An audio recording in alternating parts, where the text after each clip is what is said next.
আল্লাহ তাআলা তখন আযাবের ফেরেশতাদেরকে ডাক দিয়ে বলবেন, ফেরেশতারা রে, আমার এই নাফরমানকে উপর করে শোয়াও। এই নাফরমানকে উপর করে শোয়াইয়া এই নাফরমানকে টেনে টেনে হেচড়ায়া হেচড়ায়া জাহান্নামের আগুনের মধ্যে দিয়ে ফালাও। আল্লাহর আযাবের ফেরেশতারা তখন ওই নাফরমান বান্দাকে উপর করে শোয়াইয়া, আল্লাহর রাস্তার ওই শহীদ বান্দাকে উপর করে শোয়াইয়া ওই বান্দাকে টেনে টেনে হেচড়ায়া হেচড়ায়া জাহান্নামের আগুনের মধ্যে নিয়ে ফেলাবে। আল্লাহ তাআলা 2 নম্বরে বিচার করবেন আমার মতো একজন পচা গান্দা বাসি নষ্ট আলেমকে দিয়া। কসম খোদার, আমার কথা নয়, পয়গম্বরের জবানের হাদিস আপনাদেরকে শোনাই। মুসলিম শরীফের সহিহ মুসলিম শরীফের সহিহ বর্ণনার হাদিস শুনুন।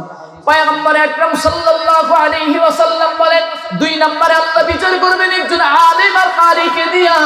আলেম আর কারিকে ডাক দিয়ে বলবেন, রে আলেম, দুনিয়াতে আমার নিয়ামত তোর সিনার মধ্যে, আমি কোরআনের ইলম তোর সিনার মধ্যে দিলাম। দুনিয়াতে তোরে কত চমৎকার কত মধুর একটা কণ্ঠ আমি তোরে দান করলাম। বললে গোলাম বল বল, আমার এই নিয়ামত পাওয়ার পরে আমি আল্লাহর জন্য কতটুকু আমল করেছো, কতটুকু ইবাদত করেছো? এই আলেম আর কারি বলবেন, আল্লাহ, আমি তোমার এই নিয়ামতের স্বীকৃতি প্রদান করি, মালিক এই নিয়ামত ভোগ করেছি। তবে মালিক জানো, এই নিয়ামত পাওয়ার পরে আমি কি করেছিলাম জানো? আল্লাহ, আমি দুনিয়ার মানুষদেরকে কোরআনের বয়ান করে করে শোনাইতাম, দুনিয়ার মানুষদেরকে কোরআনের তেলাওয়াত করে করে শোনাতাম। আল্লাহ, আমি দুনিয়ার মানুষদের কাছে কোরআনের দার্স তাদরিস করেছি। আল্লাহ, আমি বয়ান করেছি, তোমার দ্বীনের দাওয়াত দিয়েছি, দ্বীনের পথে আমি মেহনত করেছি। আল্লাহ বলবেন, কার জন্য করেছো? কার জন্য এই দ্বীনের দাওয়াত দিয়েছো? কার জন্য তেলাওয়াত করেছো? কার জন্য বয়ান করেছো? ওই আলেম আর কারি বলবেন, লিল্লাহি রাব্বিল আলামিন। আল্লাহ, আমি তোমার জন্য করতাম। আল্লাহ, আমি তোমার জন্য দ্বীনের দাওয়াত দিয়েছি, তোমার জন্য তেলাওয়াত করেছি, কোরআনের বয়ান করেছি। আল্লাহ বলবেন, খবরদার বান্দা, মিথ্যা বলবি না, মিথ্যা বলিস না, মিথ্যা বলবি না। দুনিয়াতে মানুষকে দ্বীনের দাওয়াত দিয়েছো ঠিক, কোরআনের বয়ান করেছো ঠিক, মানুষকে কোরআনের তেলাওয়াত করেছো ঠিক, তবে আমার জন্য নয়, দুনিয়ার মানুষকে দেখাবার জন্য করেছো। যাও যাও, দুনিয়ার মানুষ তোমাকে বড় হুজুর বলে ডাকলে খুশি হইতা, বড় হুজুর বলে না ডাকলে বেজার হয়ে যাইতা।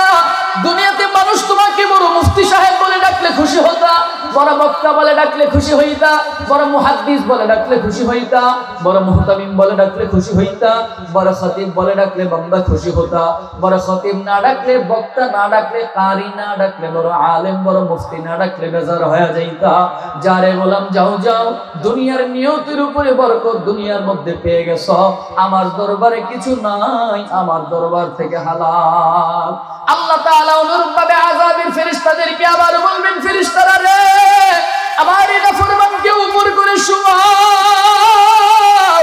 এই নাফরমানকে উপর করে শোয়াইয়া এই নাফরমানকে টেনে টেনে হেচড়ায়া হেচড়ায়া জাহান্নামের আগুনের মধ্যে নিয়ে ফেলাও। আল্লাহর আযাবের ফেরেশতারা তখন ওই আলেম আর কারিকে উপর করে শোয়াইয়া টেনে টেনে হেচড়ায়া হেচড়ায়া জাহান্নামের আগুনের মধ্যে নিয়ে ফেলাবে। জানো কি বন্ধু, জানো 3 নম্বরে আল্লাহ বিচার করবেন একজন দানবীর বান্দাকে দিয়ে, দানশীল বান্দাকে দিয়ে। ওয়া আলা আলিহি ওয়া আসহাবিহি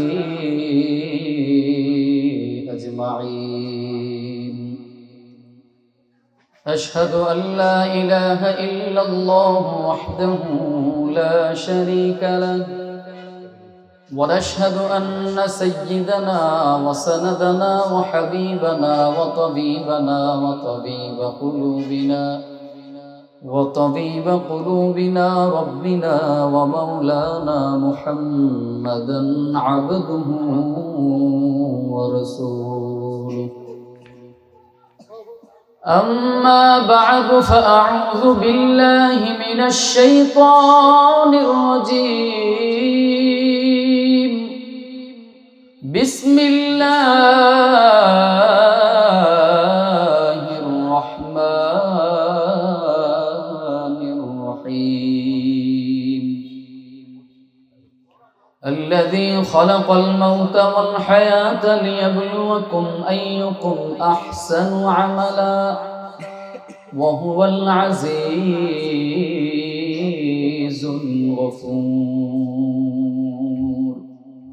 صدق الله المولانا العظيم وصدق رسوله النبي الكريم عن أبي هريرة رضي الله تعالى عنه قال قال رسول الله صلى الله عليه وسلم إن الله لا ينظر إلى صوركم ولا إلى أجسامكم ولكن ينظر إلى قلوبكم وأعمالكم أو كما قال النبي عليه الصلاة والسلام إن الله وملائكته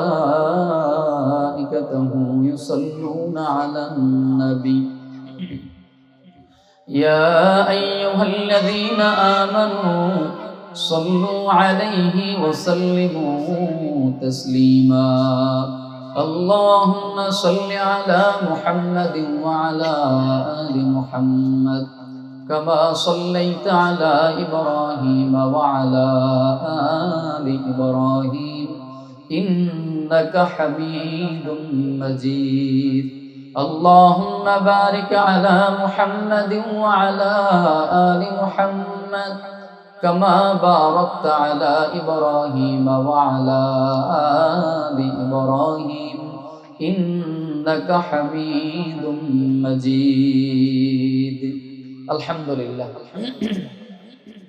রব্বুল ইজ্জত জালালাল্লাহ পাক রব্বুল আলামিনের দরবারে লাখো কোটি শুকর ও সুজুদ যে দয়াময় মহান আল্লাহ পাক রব্বুল আলামিন আপনাকে আমাকে দয়া করে মায়া করে মুহাব্বত করে ভালোবেসে দুনিয়ার ঝামেলা থেকে মুক্ত রেখে গুনাহের কাছ থেকে দূরে রেখে দ্বীনি মজমা দ্বীনি পরিবেশ ঈমানি মুযাকারায় আল্লাহ তাআলা আপনাকে আমাকে আসার বসার সুযোগ তৌফিক দান করেছেন এজন্য অন্তর থেকে একবার কালেমাতুশ শুকর আদায় করব আলহামদুলিল্লাহ আল্লাহ কুরআনুল কারীম থেকে সূরা মুলকের 2 নম্বর আয়াতে কারীমা তেলাওয়াত করেছি রাসূল করিম সাল্লাল্লাহু আলাইহি ওয়াসাল্লামের অসংখ্য অগণিত হাদিস শরীফ থেকে মিশকাত শরীফের একটি হাদিস আপনাদের সামনে পেশ করলাম তেলাওয়াতকৃত আয়াত এবং হাদিসের উপরে আমলের নিয়তে ইখলাসের নিয়তে আমাকে দু চারটি কথা বলা এবং আপনাদেরকে ধৈর্য সহকারে শোনার তৌফিক যেন আল্লাহ দান করেন পড়ে আমিন রব্বুল ইজ্জত জালালাল্লাহ পাক রব্বুল আলামিন আপনাকে আমাকে দুনিয়ার মধ্যে পাঠাইছেন বলেন তো এমনি পাঠাইছেন না কোনো কারণ দিয়ে পাঠিয়েছেন নিশ্চয়ই কোনো না কোনো কারণ দিয়ে পাঠিয়েছেন আপনারা কি রাগটাগ করতেছেন নাকি একটু রেসপন্স করলে কথার রিপ্লাই একটু যদি পাওয়া যায় তাহলে কথা বলতে একটু ভালো লাগবে আর কি নাকি মজলিস ছোট মনে করে আপনাদের মনে ক্ষুণ্ণ উপস্থিতি কম এই জন্য আপনাদের মনে ক্ষুণ্ণ আছে কসম খোদার আপনাদের উপস্থিতি যদিও কম মনে হয় আয়োজন যদিও ছোট মনে হয় কিন্তু এই জায়গা আর এই মজলিসের দাম কিন্তু আল্লাহর কাছে কম না বরঞ্চ বেশি রাসূল করিম সাল্লাল্লাহু আলাইহি ওয়াসাল্লাম সাহাবায়ে কেরামদেরকে একবার নসিহত করলেন কি নসিহত যে দুনিয়ার জমিনের মধ্যে মাঝে মাঝে তোমরা বেহেশতের বাগানের মধ্যে যাবা বেহেশতের ফল তোমরা ভক্ষণ করবা তো সাহাবায়ে কেরাম জানতে চাইলেন ইয়া রাসূলুল্লাহ দুনিয়ার জমিনের মধ্যে বেহেশতের বাগান কোনটার বেহেশতের ফলগুলোই বা কি তো নবীজি সাল্লাল্লাহু আলাইহি ওয়াসাল্লাম তখন বললেন শোনো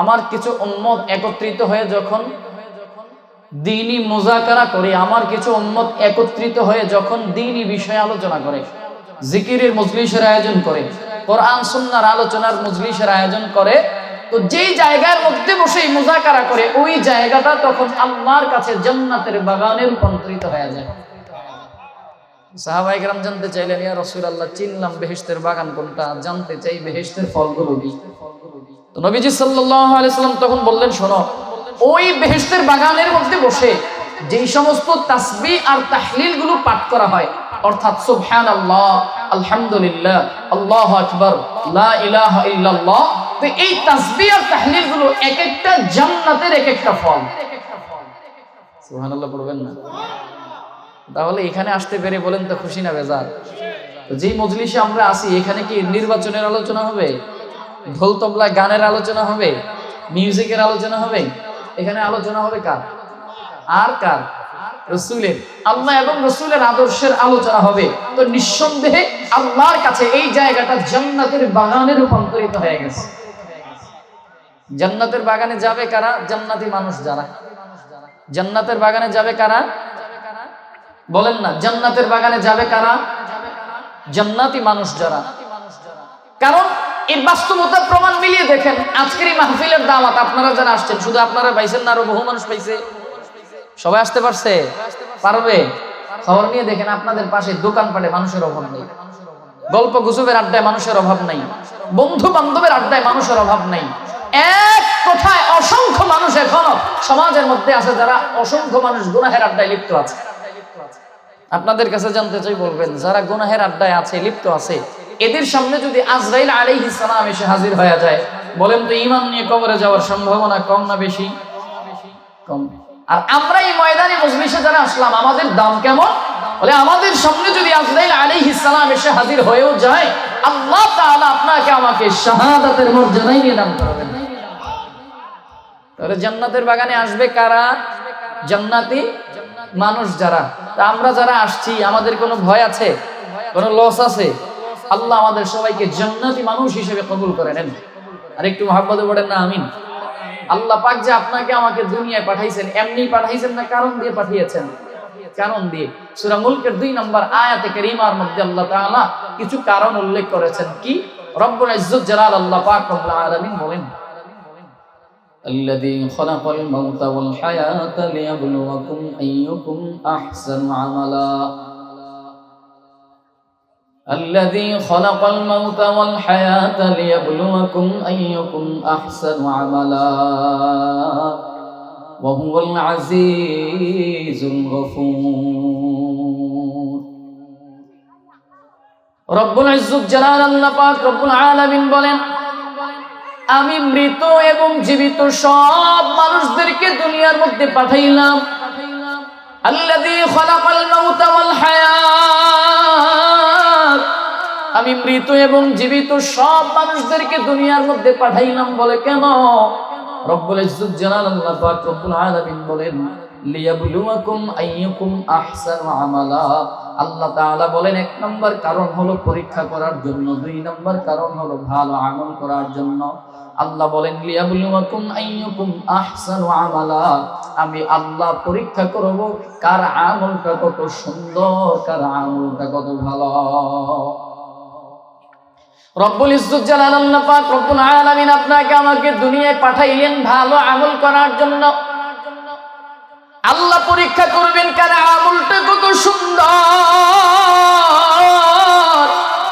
আল্লাহ পরীক্ষা করবেন কার আমলটা কত ভালো, আল্লাহ পরীক্ষা করবেন কার আমলটা কত আহসান। কসম খোদার, এই পরীক্ষা থেকে আপনি আমি কেউ বাদ পড়বো না, কেউ বাদ পড়বেও না। আদম আলাইহিস সালাম থেকে শুরু করে কিয়ামত পর্যন্ত যত মানুষ ছিল, আছে, আসবে, প্রতিটা মানুষ এই পরীক্ষার আওতাধীন হয়ে যাবে। প্রতিটা মানুষকে পরীক্ষা দেওয়া লাগবে। এই পরীক্ষা থেকে আপনি আমি কেউ বাদ পড়বো না, আপনি আমি কেউ বাদ পড়বো না। আল্লাহ তাআলার এই পরীক্ষাটা আল্লাহ তাআলা কেমন করে নেবেন, আমলটা কেমন সুন্দর, এই পরীক্ষাটা করার জন্য আপনাকে আমাকে আল্লাহ তাআলা মাঝে মাঝে বিভিন্ন হালতের মধ্যে পতিত করবে, বিভিন্ন পরিস্থিতির মধ্যে আল্লাহ তাআলা আপনাকে আমাকে ফেলে দিবেন। রব্বুল ইজ্জত জালালাল্লাহ পাক রব্বুল আলামিন বলেন, গোলাম আমি তোমাদেরকে পরীক্ষা করব। কি দিয়ে পরীক্ষা করব? ওয়ালা নাবলুওয়ান্নাকুম বিশাইইম মিনাল খাউফি ওয়াল জু' ওয়া নাকসিম মিনাল আমওয়াল ওয়াল আনফুসি ওয়াস সামারাত ওয়া বাশশিরিস সাবিরিন। আল্লাহ তাআলা বলেন, গোলাম আমি তোমাদেরকে পরীক্ষা করব, মাঝে মাঝে তোমাদেরকে পরীক্ষা করব। জু' মানে ক্ষুধা দিয়া। আল্লাহ বলেন তোমাদেরকে পরীক্ষা করব, ক্ষুধা দিয়ে পরীক্ষা করব, ক্ষুধা। রব্বুল ইজ্জত জালাল বলেন, এরপরে বলেন খাউফ মানে তোমাদেরকে ভয় দিয়ে পরীক্ষা করব, ওয়াল আমওয়াল সম্পদ দিয়া, সন্তান সন্ততি দিয়ে পরীক্ষা করব, ওয়াস সামারাত ফলমূল দিয়ে পরীক্ষা করব। আল্লাহ বলেন মাঝে মাঝে ফলমূল বেশি দিয়ে পরীক্ষা করব, আবার কম দিয়ে পরীক্ষা করব। ওয়াল আমওয়াল সম্পদ, সম্পত্তি, সন্তান সন্ততি মাঝে মাঝে দিয়ে পরীক্ষা করব, আবার মাঝে মাঝে না দিয়ে পরীক্ষা করব। খাউফ মানে ভয়। আল্লাহ বলেন তোমাদেরকে মাঝে মাঝে ভয় দিয়ে পরীক্ষা করব। আল্লাহ বলেন আবার মাঝে মাঝে ভয় না দিয়েও পরীক্ষা করব। মাঝে মাঝে আল্লাহ তাআলা বান্দাকে সুস্থতা দিয়ে পরীক্ষা করবেন, আবার মাঝে মাঝে অসুস্থতা দিয়ে পরীক্ষা করবেন। আল্লাহ বান্দাকে মাঝে মাঝে ক্ষুধার যন্ত্রণা দিয়ে পরীক্ষা করবেন, দুর্বল বানায় পরীক্ষা করবেন, আবার এক কথায় ফকির বানায়া, গরিব বানায়া, মিসকিন বানায় পরীক্ষা করবেন। আবার বান্দাকে মাঝে মাঝে ধনী বানায়া, আমির বানায়া, বাদশা বানায়া পরীক্ষা করবেন। বান্দা ধনী হওয়ার পরে আর বান্দা তুমি গরিব হওয়ার পরে, বান্দা সুস্থ হওয়ার পরে, অসুস্থ হওয়ার পরে, যে হালতেই থাকো না কেন, ওই হালতে তোমার আমলটা কেমন অবস্থার মধ্যে থাকে, কতটা সুন্দর পরীক্ষা করো। বুঝাইতে পারি নাই মনে হয়। আল্লাহ তাআলা আপনাকে আমাকে সর্বহালত, আপনি আমি যে হালতে আছি এই হালতে আল্লাহর পক্ষ থেকে আপনার আমার জন্য পরীক্ষা। এই যে আমাদের ইমাম সাহেব হুজুর ইমাম সাহেব, এই ইমামতিটাও হুজুরের জন্য পরীক্ষা। আমি বক্তা মানুষ, এই বক্তা হওয়াটাও একটা পরীক্ষা। আপনি মুরব্বী মানুষ, এই মুরব্বী হওয়াটাও আল্লাহর পক্ষ থেকে পরীক্ষা। আপনি কৃষক মানুষ, কৃষক হওয়াটাও আল্লাহর পক্ষ থেকে পরীক্ষা। আপনি ডাক্তার মানুষ, ডাক্তার হওয়াটাও আল্লাহর পক্ষ থেকে পরীক্ষা। আপনি চাষি মানুষ, চাষাবাদ করাটাও আল্লাহর পক্ষ থেকে একটা পরীক্ষা। আপনি চাকরিজীবী করেন, এই চাকরিজীবীটাও আল্লাহর পক্ষ থেকে পরীক্ষা। আপনি বান্দা কি করেন, বলে কোন হালতে আছেন, ব্যবসা করেন, দোকানদারি করেন, এই দোকানদারি আর ব্যবসা করাটাও পরীক্ষা। বলে বান্দা যে হালতের মধ্যেই তুমি থাকো না কেন, এই হালতের মধ্য থেকে তোমার আমলটা কত সুন্দর, তোমার আমলটা কত ভালো, আল্লাহ পরীক্ষা করবেন।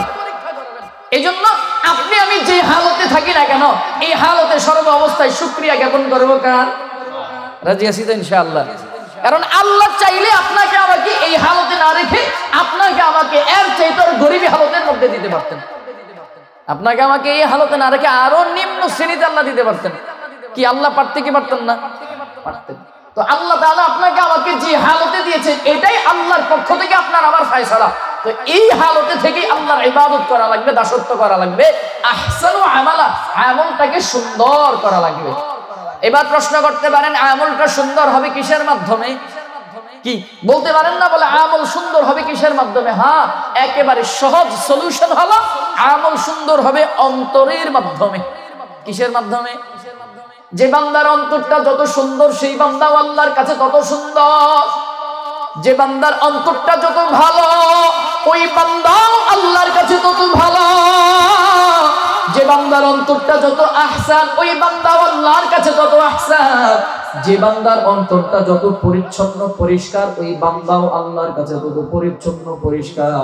তার মানে স্পষ্ট ব্যাপার হলো, যেই বান্দার অন্তরটা সুন্দর, যে বান্দার কলবটা সুন্দর, কলিজাটা সুন্দর, আত্মাটা সুন্দর, যেটাই বলেন না কেন, বলে এই যে বান্দার এই অন্তরটা ভালো, এক কথায় ওই বান্দাও আল্লাহর কাছে তত ভালো। কারণ আল্লাহ তাআলা বান্দার বিচার করবেনই অন্তর দিয়া। কেন এই কথা কেন? বলে আল্লাহ তাআলা বান্দাকে বিচার মাপকাঠি করবেনই অন্তর দিয়ে, বান্দার বাহ্যিক চেহারা দিয়া না। আল্লাহ তাআলা বান্দার বিচার বিশ্লেষণ করবেনই অন্তরের মাধ্যমে। যে বান্দার অন্তর যত সুন্দর, ওই বান্দার মূল্যায়ন আল্লাহর কাছে ততই সুন্দর। যে বান্দার যত অন্তরটা যত অপরিচ্ছন্ন বিচ্ছিরি, ওই বান্দাও আল্লাহর কাছে তত অপরিচ্ছন্ন, তত বিচ্ছিরি। কারণ আল্লাহর কাছে বান্দার অন্তরের দাম রয়েছে, অন্তরের কলবের দাম রয়েছে। কলব ব্যতীত বান্দার বাহ্যিক যা কিছুই বলেন না কেন, ওই কোনো কিছুর দাম আল্লাহর কাছে কিন্তু নাই। নবীজি সাল্লাল্লাহু আলাইহি ওয়াসাল্লাম এই কথাই হাদিসের মধ্যে জানায় দিলেন। عن أبي هريرة رضي الله تعالى عنه قال رسول الله صلى الله عليه وسلم إن الله لا ينظر إلى صوركم ولا إلى أجسامكم ولكن ينظر إلى قلوبكم وأعمالكم। আবু হুরায়রা রাদিয়াল্লাহু তাআলা আনহু থেকে বর্ণিত, তিনি বলেন, নবীজি সাল্লাল্লাহু আলাইহি ওয়াসাল্লাম বলেছেন, নিশ্চয়ই আল্লাহ তাআলার ময়দানে মাহশার বিচারের কার্যক্রম যেদিন শুরু করে দিবেন, আল্লাহ তাআলা ওই বিচার দিবসে বিচার করবেন। আল্লাহর পয়গম্বর বলেন, ইন্নাল্লাহা লা ইয়ানজুরু ইলা সুওয়ারিকুম ওয়ালা ইলা আজসামিকুম। পয়গম্বর বলেন, নিশ্চয়ই আল্লাহ তাআলা বান্দার চেহারার দিকে তাকাইবেন না। ওয়ালা ইলা আজসানিকুম, বান্দার শরীরের দিকে তাকাইবেন না।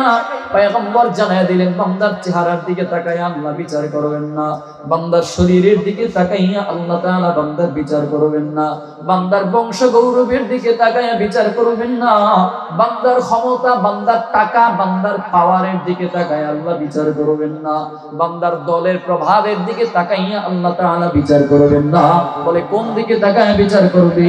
পয়গম্বর বলেন ওয়ালাকিন ইয়ানজুরু ইলা কুলুবিকুম ওয়া আ'মালিকুম। নবীজি বলেন আল্লাহ তাআলা সেই দিন বিচার করবেন বান্দার অন্তর, বান্দার কলবের মাধ্যমে। নবীজি বলেন আল্লাহ সেদিন বান্দার অন্তরের দিকে তাকাইয়া বিচার করবেন, আমলের দিকে তাকাইয়া বিচার করবেন, অন্তরের দিকে তাকাইয়া বিচার করবেন কার অন্তরটা কত ভালো, কার অন্তরটা কত সুন্দর, কার অন্তরটা কত আহসান, কার অন্তরটা কত ভালো, কার অন্তরটা কত সুন্দর। আল্লাহ তাআলা সেই দিকে তাকাইয়া বান্দার বিচার করবেন, সেই দিকে তাকায় বিচার করবেন।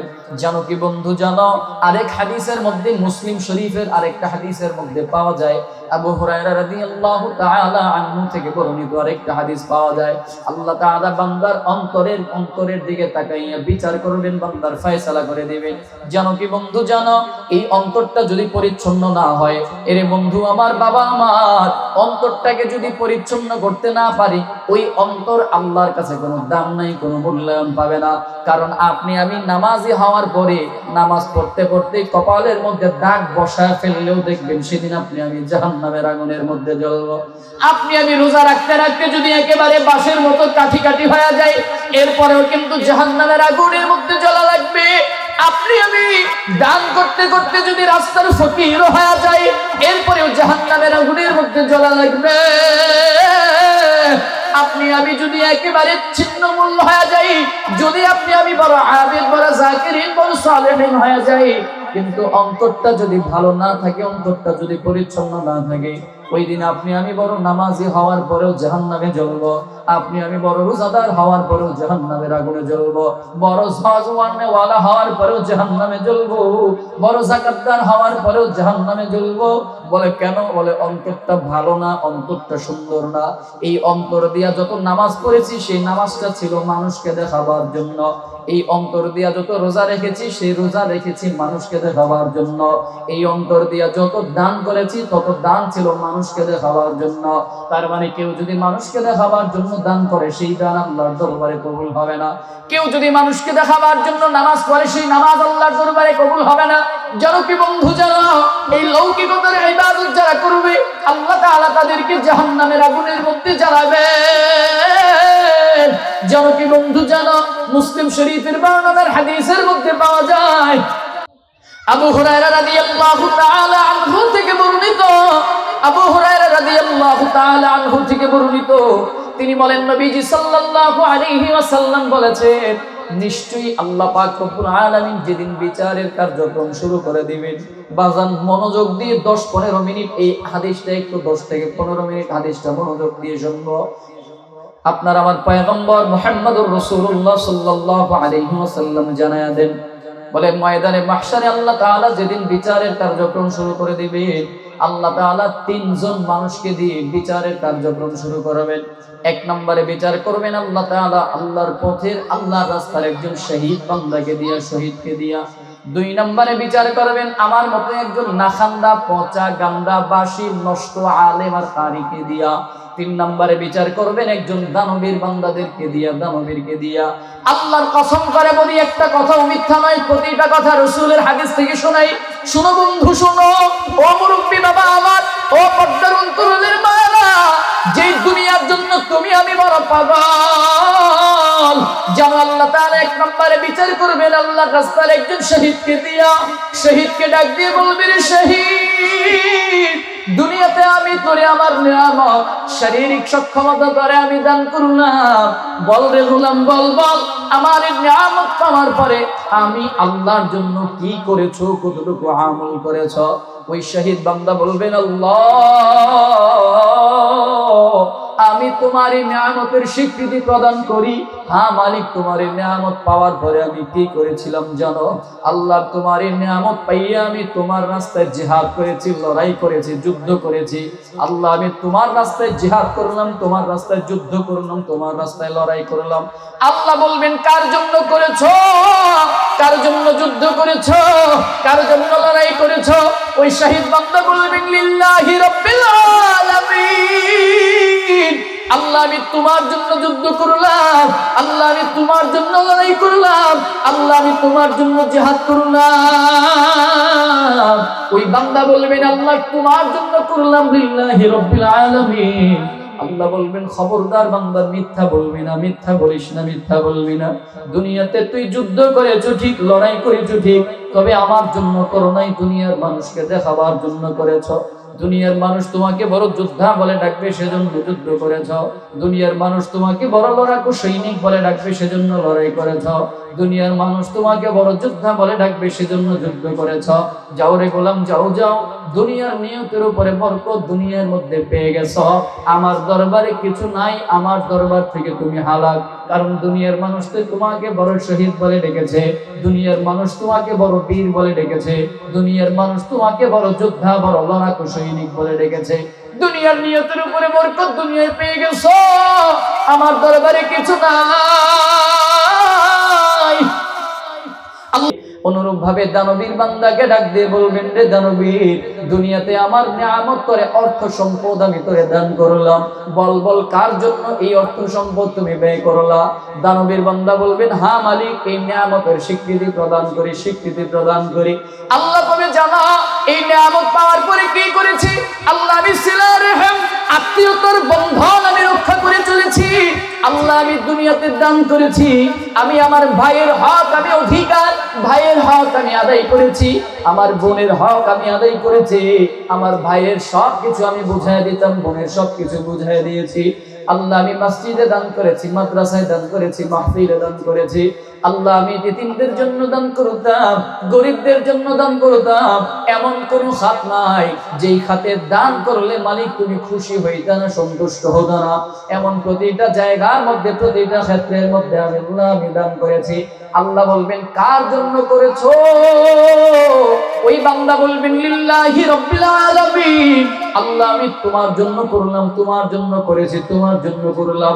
আল্লাহ তখন ধমক দিয়ে বলবেন, খবরদার বান্দা, মিথ্যা বলবি না, মিথ্যা বলিস না রে গোলাম, মিথ্যা বলবি না।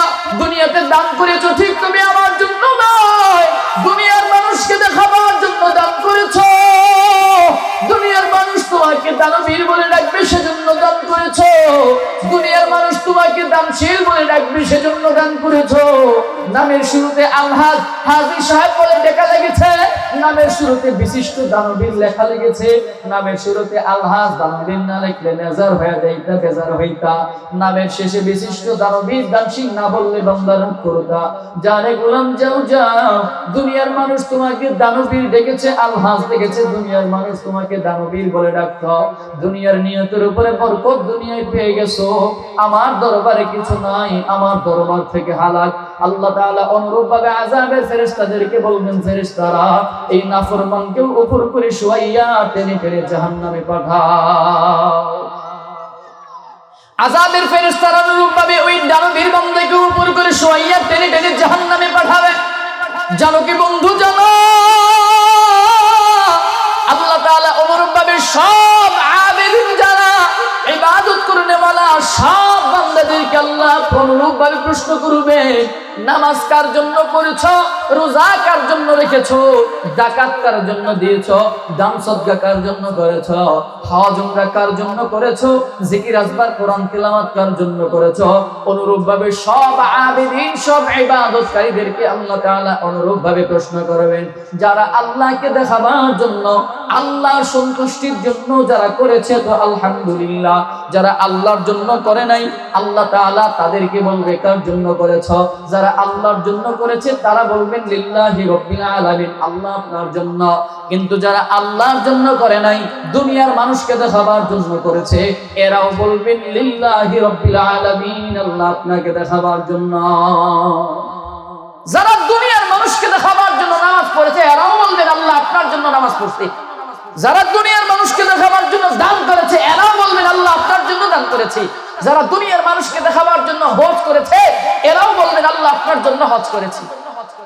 যারা নামাজ পড়ছে, আল্লাহ বলবেন আমার জন্য নামাজ পড়ছো, একটা কাজ করো, দুনিয়াতে রুকু সেজদা তো বহু করেছো, একটা রুকু আমাকে করে দেখাও, একটা সেজদা আমাকে করে দেখাও। আল্লাহর কসম, যারা দুনিয়ার মানুষকে দেখাবার জন্য নামাজ পড়েছে, তখন দেখা যাবে আল্লাহ বলবেন সেজদা দেওয়ার জন্য, রুকু দেওয়ার জন্য, এরা তখন আর রুকু দিতে পারবে না, সেজদা দিতে পারবে না।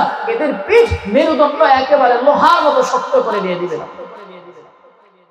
এজন্য বলেন তো, দুনিয়ার হায়াতের জিন্দেগিতে যতদিন বাঁচবো, যতদিন আমল করব, কার জন্য আমল করব?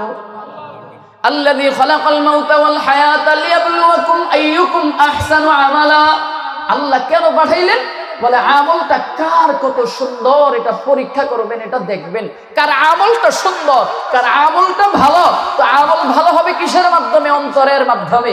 এই অন্তরের মধ্যে সেট করতে হবে, না না দুনিয়ার মানুষকে দেখাবার জন্য আমি নামাজ পড়ি না, আমি নামাজ পড়বো একমাত্র কার জন্য? দুনিয়ার কোনো মানুষকে দেখাবার জন্য আমি রোজা রাখি না, আমি রোজা রাখবো একমাত্র কার জন্য? লক্ষ লক্ষ টাকা পয়সা খরচ করে হজ করতে যাই, তো দুনিয়ার মানুষ আমাকে হাজী সাহেব বলে ডাকবে না, এজন্য আমি হজ করব না, আমি হজ করব একমাত্র কার জন্য?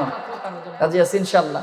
এজন্যই তো আল্লাহ তাআলা প্যারা পয়গম্বরকে শিখায়া দেন, হাবিব আমার আপনি বলেন কুল ইন্না সলাতি ওয়া নুসুকি ওয়া মাহইয়ায়া ওয়া মামাতি লিল্লাহি রাব্বিল আলামিন। আল্লাহ তাআলা প্যারা পয়গম্বরকে শিখায়া দেন, হাবিব আমার আপনি বলেন আমার নামাজ, আমার কুরবানি, ওয়া মাহইয়ায়া ওয়া মামাত, আমার জীবন, আমার মরণ, আমার সব কিছু হবে লিল্লাহি রাব্বিল আলামিন, আল্লাহ আপনার জন্য, আপনার জন্য। মুহাব্বতের সাথে বন্ধুরা আমার, বাবারা আমার বলবেন আপনারা, যে প্যারা পয়গম্বরের সব ইবাদত হবে আল্লাহর জন্য, সবকিছু আল্লাহর জন্য হয়েছে, আপনি আমি ওই পয়গম্বরের অনুসারী উম্মত হয়ে বলেন তো আমার আপনারও সব হবে একমাত্র কার জন্য? ইনশাআল্লাহ। এজন্য দিলটাকে, ঈমানটাকে বড় খাঁটি করা লাগবে, ঈমানটাকে মজবুত করা লাগবে। এবার প্রশ্ন করতে পারেন যে এই অন্তরটাকে পরিচ্ছন্ন করব কিসের মাধ্যমে? ঠিক না? বলে অন্তরের মধ্যে সেই কথা সেট করব কিভাবে? বলে এই কথা সেট করার ফর্মুলা, সংক্ষিপ্ত একটা ফর্মুলা আপনাদেরকে দেই। সেই ফর্মুলা হলো হাদিস জিবরিলের মধ্যে পাওয়া যায়। হাদিস জিবরিলের মধ্যে মুসলিম শরীফের বর্ণনার হাদিস, হাদিস জিবরাইল প্রসিদ্ধ হাদিস। ওই হাদিসের মধ্যে জিবরাইল আলাইহিস সালাতু ওয়াস সালাম আপনার আমার পয়গম্বরের কাছে জানতে চান, আখবিরনি আনিল ইহসান, ও পয়গম্বর আপনি বলেন ইহসান কাকে বলে, ইহসানটা কি, ইহসান সম্পর্কে আপনি জানতে চান। আপনার আমার পয়গম্বর তখন জবাব দেন, শুনো ইহসান হলো আন তা'বুদাল্লাহা কাআন্নাকা তারা ফা ইন লাম তাকুন তারাহু ফা ইন্নাহু ইয়ারা। পয়গম্বর আকরাম সাল্লাল্লাহু আলাইহি ওয়াসাল্লাম জানায় দেন, শোনো ইহসান হলো আল্লাহর ইবাদত, আন তা'বুদাল্লাহ, আল্লাহর ইবাদত তুমি এমন ভাবে করবা, আল্লাহর ইবাদত তুমি এমন ভাবে করো কাআন্নাকা তারা, যেন তুমি আল্লাহকে দেখতে পাও, যেন তুমি আল্লাহকে দেখতে পাও। ফা ইন লাম তাকুন তারাহু, আর যদি তুমি আল্লাহকে দেখতে না পাও, আর যদি আল্লাহকে দেখতে না পাও, অন্তরের মধ্যে এতটুকু, অন্তরের মধ্যে এতটুকু বসায়া দাও, এতটুকু কথা অন্তরের মধ্যে সেট করে দাও। ফা ইন লাম তাকুন তারাহু ফা ইন্নাহু ইয়ারা, যদিও আমি আমার আল্লাহকে দেখি না, আমার আল্লাহ আমার দিকে তাকায় আছে। অন্তরে এতটুকু বসাও। অন্তরকে পরিচ্ছন্ন করার জন্য এই এক কথাই আপনার আমার জন্য যথেষ্ট। অন্তরকে সুন্দর করার জন্য এই একটা ফর্মুলাই আমাদের যথেষ্ট। আন তা'বুদাল্লাহ কাআন্নাকা তারা। রাসূল বলেন, হাদিসে জিবরিলের ইতিহাস সহিহ হাদিসের বর্ণনায়, মুসলিম শরীফের বর্ণনার সহিহ হাদিসের বর্ণনায় পাওয়া যায়, বলে এই হাদিস অনেক বড় লম্বা চূড়া একটা হাদিস। এই হাদিসের মধ্যে 5টা বিষয়ের ব্যাপারে আলোচনা হয়েছে। 1 নম্বরে ইসলাম, 2 নম্বরে ঈমান, 3 নম্বরে এই ইহসান, 4 নম্বরে সাআ, বিভিন্ন বিষয়ে আলোচনা হয়েছে। তো এখান থেকে পয়গম্বর আমাদেরকে শিক্ষা দিলেন কি, আন তা'বুদাল্লাহা কাআন্নাকা তারা, আল্লাহর ইবাদত তুমি অন্তরের মধ্যে এমন ভাবে বসাও, আল্লাহর ইবাদত তুমি এমন ভাবে করো যেন আল্লাহকে তুমি আমি দেখতে পাই। ফা ইন লাম তাকুন তারা, যদি আল্লাহকে তুমি দেখতে না পাও অন্তত অন্তরের মধ্যে এই কথা বসায়া দাও, ফা ইন লাম তাকুন তারাহু ফা ইন্নাহু ইয়ারা, দুনিয়ার কেউ দেখে না, দেখে একজন, তিনি কে? একটু বলেন না, কষ্ট দিয়ে দিলাম বাবা আপনাদের। কেউ দেখে না, দুনিয়ার কেউ দেখে না, দরজা বন্ধ করে দিলাম, দুনিয়ার কেউ দেখে না, দুনিয়ার কেউ নাই, কেউ দেখে না, দরজা বন্ধ করে দিলাম, ঘরের মধ্যে আমি একা, কেউ দেখে না, দেখে কে? পানির নিচে ডুব দিলাম, দুনিয়ার কেউ দেখে না, একজন দেখেন, তিনি কে? যেখানেই যাই কেউ দেখে না, শুধু আল্লাহ দেখেন, আল্লাহ। এজন্য অন্তরটাকে পরিচ্ছন্ন করার জন্য এই একটা কথা আপনার আমার অন্তরের মধ্যে যদি আপনি আমি সেট করতে পারি বাজান, এই একটা কথা যদি অন্তরের মধ্যে বসায় দিতে পারি, কোনো দোকানদার কখনো ব্যবসার মধ্যে 2 নম্বরই করবে না। এই এক কথা যদি অন্তরের মধ্যে বসায় দিতে পারি, ফা ইল্লাম তাকুন তারাহু ফা ইন্নাহু ইয়ারা, এই ফা ইন্নাহু ইয়ারা শব্দটা যদি অন্তরের মধ্যে বসায় দিতে পারি, আমি বিশ্বাস করি জমিনের মধ্যে যত অন্যায় অনাচার, যত অবজ্ঞা আছে, যত ধরনের দুর্নীতি আছে, জমিনের মধ্যে যত ধরনের এই ফাহশা আছে, যত ধরনের অপরাধ আছে, সব ধরনের অন্যায়, বিশৃঙ্খলা, উশৃঙ্খলা সব বন্ধ হয়ে যাবে। যদি এই এক কথা যদি আমাদের অন্তরের মধ্যে বসাইতে পারতাম, অর্ধেক অশান্তি সমাজ থেকে দূরীভূত হয়ে যায়। যারা দুর্নীতি করে তখন তাদের অন্তরের মধ্যে বসাইতে বলে কেউ দেখে না, দেখে একজন আল্লাহ। যারা রাস্তার মধ্যে ডাকাতি করে তাদের অন্তরের মধ্যে যদি বসাইতে পারতো, কেউ দেখে না, দেখেন আল্লাহ। যারা দোকানের মধ্যে মাপে ভেজাল করে তাদের অন্তরের মধ্যে যদি বসাইতে পারতো, কেউ দেখে না, দেখে আল্লাহ। দোকানদার তখন মাপে ওজনে কম দিত না, যদি অন্তরের মধ্যে বসাইতে পারতাম, কেউ দেখে না, দেখে আল্লাহ। তখন আপনি আমি কোনো কাজে, কোনো ধরনের কোনো ব্যাপারে, কোনো বিষয়তে, কোনো বস্তুতে আর ধোঁকাবাজি করতে পারতাম না। কারণ দুনিয়ার মানুষের কাছ থেকে আপনি আমি বাঁচতে পারলেও একজনের আদালত, একজনের দরবার থেকে বাঁচতে পারবো না। জোরে বলবেন তিনি কে? তুমি মিটাও সকল চাওয়া, দুদিন আগে পরে তোমার কাছে সকল পাওয়া, সবই তোমার তরে।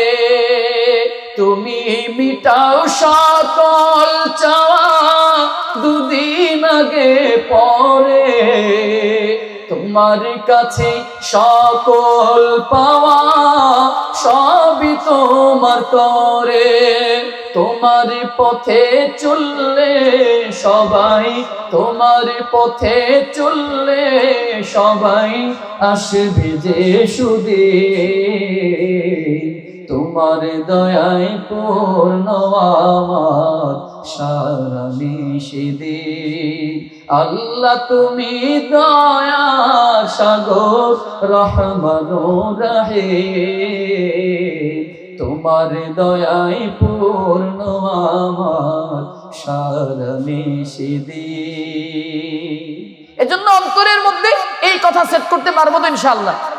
আল্লাহ আপনাকে আমাকে রিজিক দিচ্ছেন, যে রিজিকের জন্য আপনি আমি এত পেরেশানি করি, কসম খোদার আল্লাহ তাআলা আপনার আমার জন্য যে রিজিকের বরাদ্দ রেখেছেন, ওই রিজিকের একটা দানাও বাকি রেখে আল্লাহ আপনাকে আমাকে দুনিয়া থেকে বিদায় করবেন।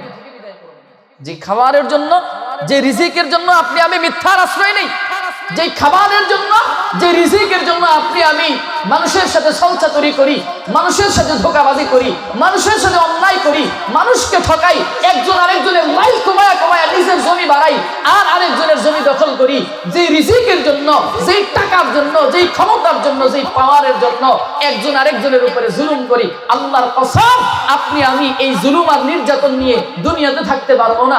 বলেন তো দুনিয়া কি চিরস্থায়ী না ক্ষণস্থায়ী? থাকতে পারবো এখানে? ফেরাউন জুলুম করে গেছে, থাকতে পারে না। কারুন, হামান, কামান এরা জুলুম করে গেছে, থাকতে পারে নাই। জমিনের মধ্যে যারাই জুলুম করেছে তাকায় দেখেন কেউ থাকতে পারে না, আপনি আমিও থাকতে পারবো না।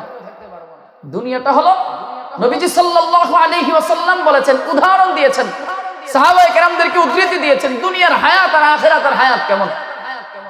নবীজি সাল্লাল্লাহু আলাইহি ওয়াসাল্লাম বলেছেন, तमाम পৃথিবীর পানিগুলোকে যদি একত্রিত করা হয়, ওই পানির মধ্যে একটা কাঁথা শিলানোর সুইকে ডুবালে ওই সুইয়ের মাথায় যে পরিমাণে পানি উঠবে, ওই পানিটা আপনার আমার দুনিয়ার হায়াত, দুনিয়ার জিন্দেগি, দুনিয়ার হায়াত। আর বাকি অবশিষ্ট গোটা পানিটা আপনার আমার আখিরাতের জিন্দেগি।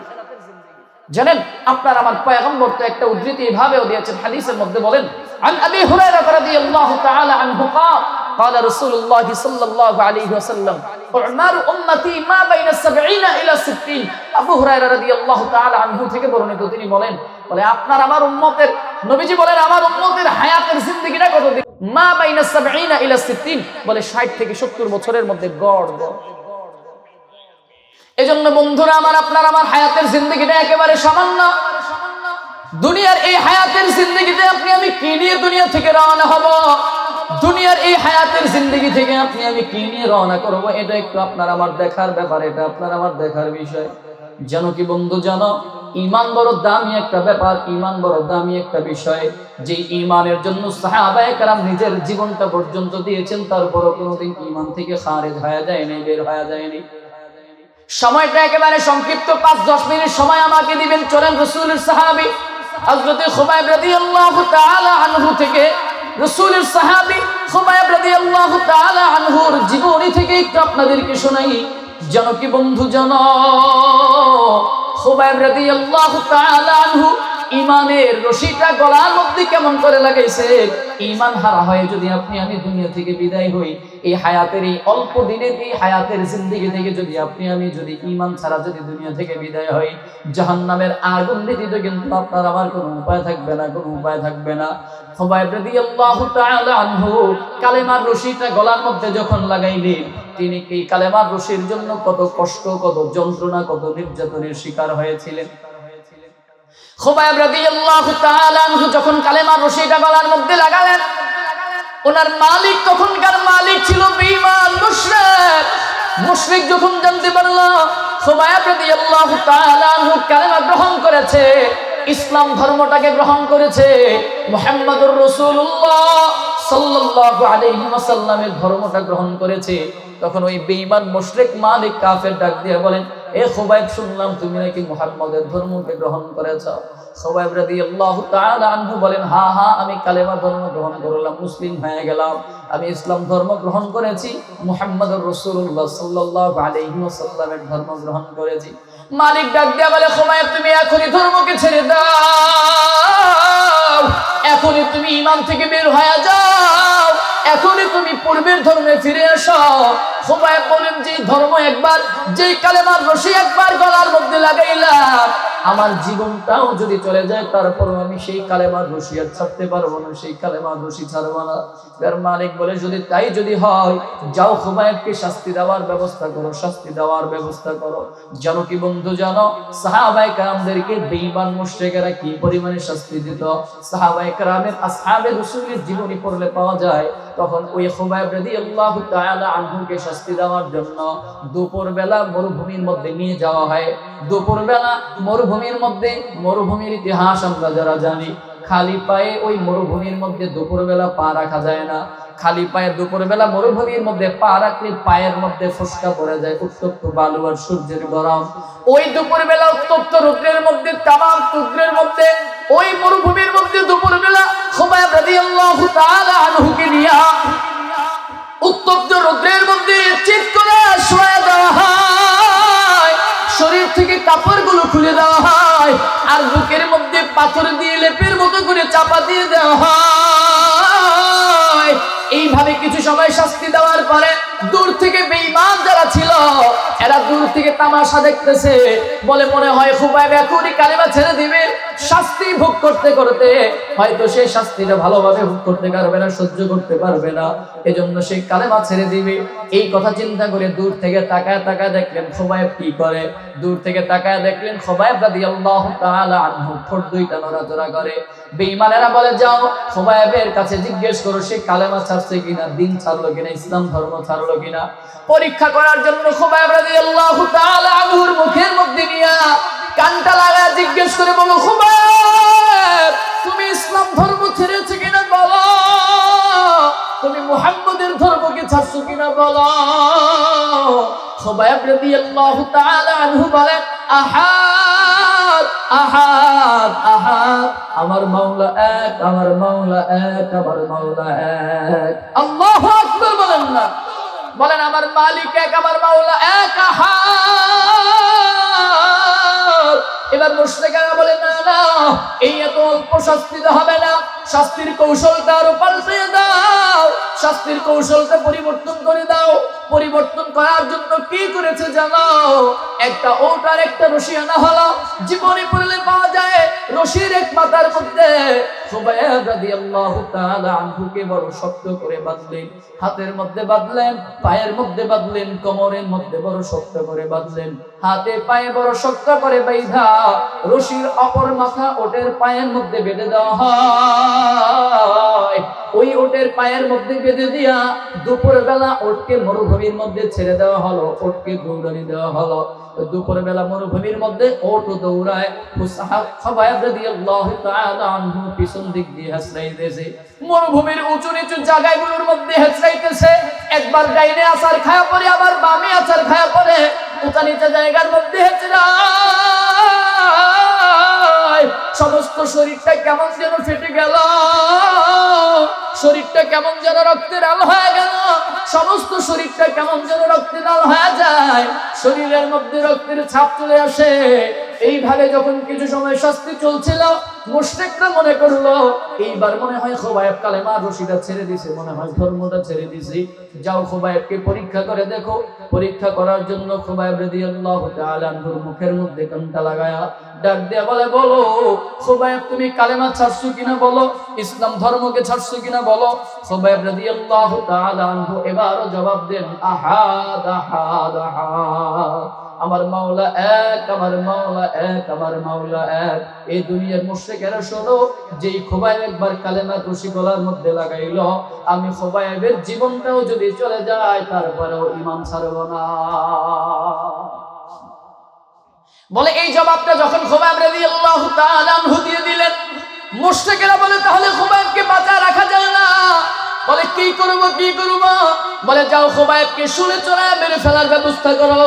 শুলে চড়ায় মারার জন্য খুবাইব রাদিয়াল্লাহু তাআলা আনহুকে যখন শুলে চড়াবার জন্য যখন প্রস্তুত করা হলো, যখন উপর দিকে ধরা হয়, খুবাইব রাদিয়াল্লাহু তাআলা আনহু বুঝতে পারলেন তিনি দুনিয়া থেকে বিদায় হয়ে যাবে। কারণ খুবাইব রাদিয়াল্লাহু তাআলা আনহুর নাকের মধ্যে জান্নাতের ঘ্রাণ পাইতেছে। তিনি বুঝতে পারলেন আমি দুনিয়া থেকে বিদায় হয়ে যাব। এই কথা বুঝতে পেরে তিনি শেষবারের মতো বাইতুল্লাহর দিকে চোখের পানি তাকায় তাকায় চোখের পানি ছেড়ে ছেড়ে কাঁদে। মুশরিক যারা ছিল এরা মনে করলো খুবাইবের মনে হয় মৃত্যুর ভয় অন্তরের মধ্যে ঢুকেছে, খুবাইবের মনে হয় মৃত্যুর ভয় অন্তরের মধ্যে পৌঁছে গেছে, সে মনে হয় দিন থেকে বের হতে চায়, ইসলাম ধর্ম থেকে সে বের হতে চায়, জানের মায়া বুঝি অন্তরের মধ্যে ঢুকেছে। এর জন্য চোখের পানি ফালায় ফালায় কাঁদতেছে। জিজ্ঞাসা করো কি ব্যাপার? ডাক দিয়ে বলা হলো, খুবাইব তুমি কি কালেমা ছাড়তে চাও? মৃত্যুর হাত থেকে তুমি কি বাঁচতে চাও? খুবাইব রাদিয়াল্লাহু তাআলা আনহু বলেন, না না, যেই কালেমার রশি গলার মধ্যে লাগাইলাম আমার মৃত্যু চলে আসলেও আমি সেখান থেকে ছুটবো না। তো কেন কাঁদো? খুবাইব রাদিয়াল্লাহু তাআলা আনহু বলেন, আমি কাঁদি এই কারণে আমি জানি আমি চলে যাওয়ার পরে আমি একটু পরে দুনিয়া থেকে বিদায় হয়ে যাব। আমি এজন্য কাঁদি, আমার মালিকের সাথে আমি বলি, আল্লাহ কেন আমার একটা জীবন তুমি দিলা? আমার যদি আরো 10টা জীবন থাকতো, আমার যদি আরো অগণিত জীবন থাকতো, প্রতিটা জীবন আমি ইসলামের জন্য, দ্বীনের জন্য, কোরআনের জন্য, দ্বীনের জন্য এইভাবে নিজেকে উৎসর্গ করে দিতাম। আমি এই জন্য কাঁদি, আমি জানি একটু পরে আমি দুনিয়া থেকে বিদায় হয়ে যাব। আর এজন্য শেষবারের মতো আমি আমার মাওলার ঘর বাইতুল্লাহর দিকে, কাবার দিকে তাকায়া তাকায়া মাওলার ঘরটাকে দেখে দেখে কাঁদি। মুশরিকেরা বলে না না, খুবাইবকে তার কাবার দিকে, বাইতুল্লাহর দিকে, কাবার দিকে তাকায় থাকতে দেওয়া হবে না। বলে কি করব? পাথর মেরে, ঢিল মেরে খুবাইব রাদিয়াল্লাহু তাআলা আনহুর চেহারাটাকে ঘুরিয়ে দিলেন। আল্লাহ পাক রব্বুল ইজ্জত জালাল, আল্লাহ পাক রব্বুল ইজ্জত জালাল বান্দাদের কাছ থেকে মাঝে মাঝে এরকম পরীক্ষা নিতে থাকেন, এমন পরীক্ষা নেন। খুবাইব রাদিয়াল্লাহু তাআলা আনহু বলেন, শোনো, আমি খুবাইবের চেহারাটাকে না তোমরা পাথর মেরে, ঢিল মেরে ঘুরিয়ে দিবা, কিন্তু যেই খুবাইব তার মালিকের জন্য জীবন দিতে চলতেছে, সেই খুবাইবের অন্তরটা আর কোনোদিন ফিরাইতে পারবা না। আল্লাহ পাক যদি আপনাকে আমাকে কিয়ামতের ময়দানে ধরে, কি করেছো দ্বীনের জন্য, কি করেছো ঈমানের জন্য, কি করেছো, আপনার আমার হালতটা কেমন? খুবাইব রাদিয়াল্লাহু তাআলা আনহুর ঈমানের হালত কেমন? জীবন চলে গেছে, দিন থেকে সরে নাই, ঈমান থেকে সরে নাই, কিন্তু আপনার আমার হালতটা এমন হয়ে গেল, একটু অসুস্থ হইলে আমি নামাজ পড়তে চাই না, একটু সমস্যায় পড়লে নামাজ ছেড়ে দেই, একটু সুযোগ পাইলে 2 নাম্বারি করি, সুযোগটা পাইলে ধোঁকাবাজি করি, ব্যবসায় 2 নাম্বারি করি, চাঁদাবাজি করি, সুযোগ পাইলে মানুষের পিছনে লেগে যাই, সুযোগ পাইলে মানুষের ক্ষতি করার চেষ্টা করি। আল্লাহ যদি ময়দানে মাহশারে আপনাকে আমাকে জিজ্ঞাসা করে কি করেছ, কতটুকু করেছ, ওই দিন আপনার আমার জবাব দেওয়ার মতো কোনো হালত, কোনো অবস্থা সেই দিন আপনার আমার থাকবে। এই জন্য অন্তরটাকে পরিচ্ছন্ন করা চাই, দিলটাকে পরিচ্ছন্ন করা চাই। আপনার আমার দিলটা যত পরিচ্ছন্ন হবে, আপনার আমার দিলটা যত পরিচ্ছন্ন হবে, দিলটা যত সুন্দর হবে, আল্লাহ পাক আপনাকে আমাকে ততই মূল্যায়ন করবেন, ততই গুরুত্ব দিবেন, আপনার আমার হালত আল্লাহর কাছে ততই বৃদ্ধি পেয়ে যাবে। এজন্য আমরা আমাদের দিলটাকে পরিচ্ছন্ন রাখার চেষ্টা করব তো ইনশাআল্লাহ। কিভাবে আমাদের দিল পরিচ্ছন্ন করবা? ফাইন লাম তাকুন তারাহু ফাইন্নাহু ইয়ারা। আমাদের অন্তরের মধ্যে একটা কথা যদি আমরা বসাইতে পারি, দুনিয়ার কেউ দেখে না, দেখে একজন, তিনি কে? আরেকটু জোরে বলেন না।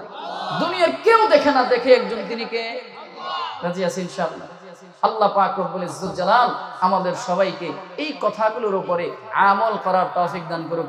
Presents by Kuakata media centre. হক্কানি আলেমদের নিত্য নতুন ভিডিও পেতে আমাদের চ্যানেলটি সাবস্ক্রাইব করুন। কুয়াকাটা মিডিয়া সেন্টার, ইসলামিক বিনোদনের বিশ্বস্ত সঙ্গী।